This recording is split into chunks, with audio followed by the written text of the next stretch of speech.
Okay, Miss Kramer here, and I'm going to go over the reading comprehension practice. So we have the quote up here, and it says, "At this same ancient feast." Please report to the main office. Ms. Dixon, please report to the main office. "At this same ancient feast of Capulet sups the fair Rosaline, whom thou so loves, with all the ancient beauties, the admired beauties of Verona. Go thither, and with unattainted eye compare her face with some that I will show, and I will make thee think thy swan a crow."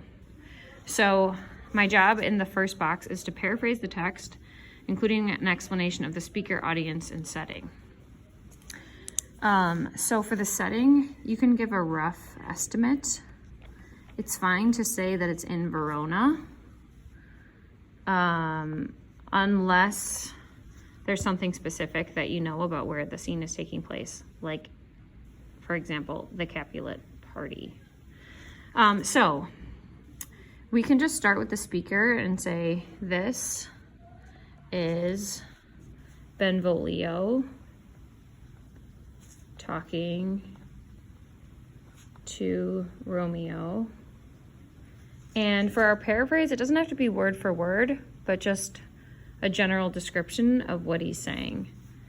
So this is Benvolio talking to Romeo about going to the Capulet party and seeing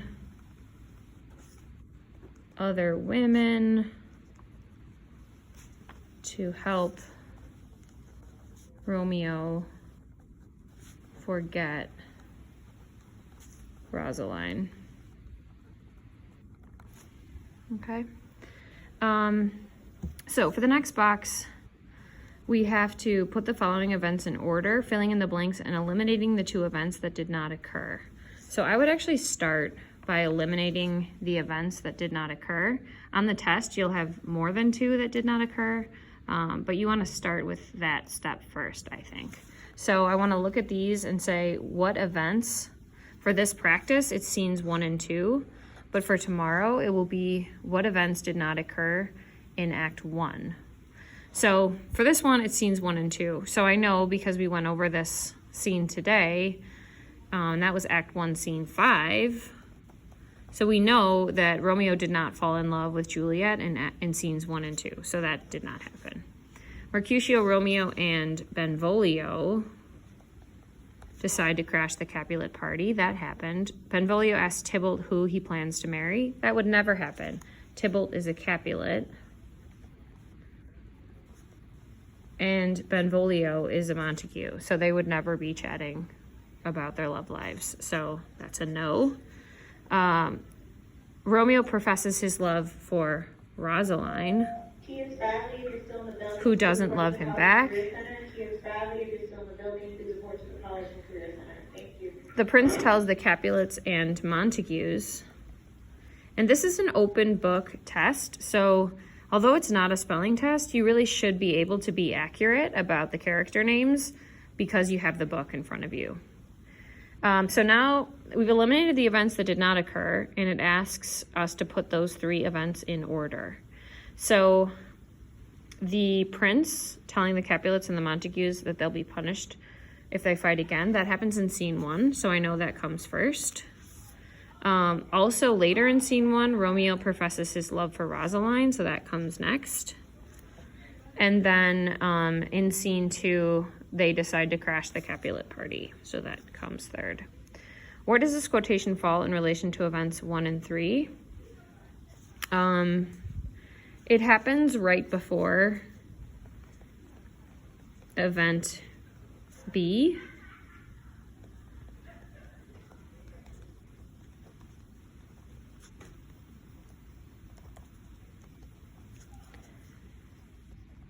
Because I know this because Benvolio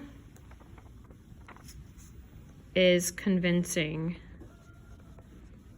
Romeo to go to the party. Okay, and then it says, what is the significance? So I've listed a step. I'm going to turn the camera here. A series of steps that I think you should take to reach proficiency in this final question. So first, notice the types of words the character is using. Then connect to previous moments. They could be words by this character or another character. And then finally, putting 1 and 2 together, what do these patterns reveal about the character who's speaking? So looking up at the quote, I want to think about, what do I notice about the kinds of words that Benvolio is using?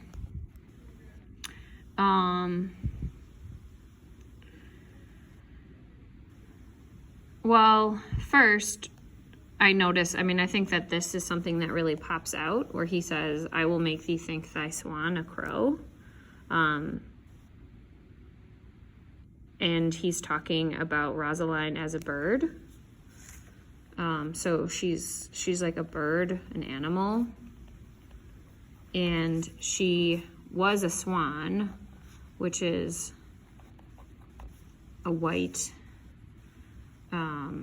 like long necked,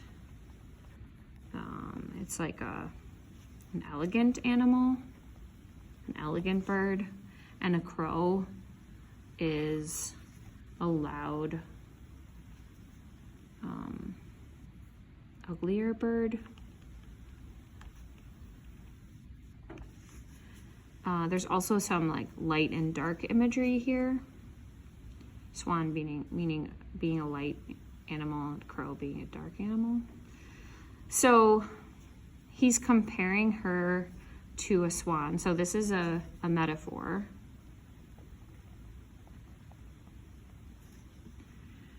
And this really tells me, it says a lot about how Benvolio looks at women as objects to be looked at. And there's other places in this quote where it seems like he's objectifying women. So looking at her face and comparing her face to other women, using his eyes.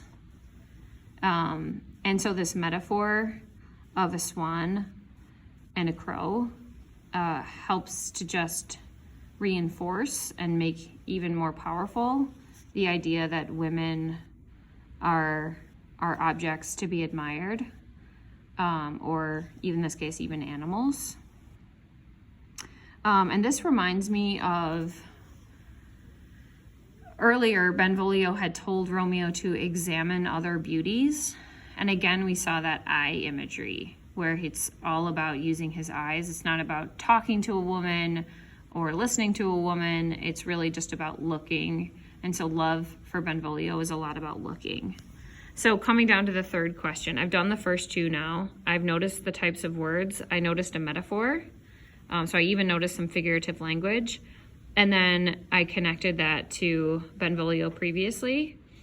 I might even contrast it with Capulet when he talks about, that was in Act 1, Scene 2, Capulet talked about his daughter Juliet, and he called her ripe. So he was using some, he was almost comparing her to a fruit and making a fruit metaphor. So that's a little different than that animal metaphor. So I might compare that and contrast those two. And this reveals, like I said, this reveals that Benvolio is really focused on women as objects, as things to be admired. And it sounds like women can easily be, it's easy to find a new woman, so they're sort of disposable. It's also, just by looking with your eyes, it seems easy that you could make a woman into something ugly if you see other women. So that says a lot about Benvolio, and I'll be looking to see if that stays consistent in the text.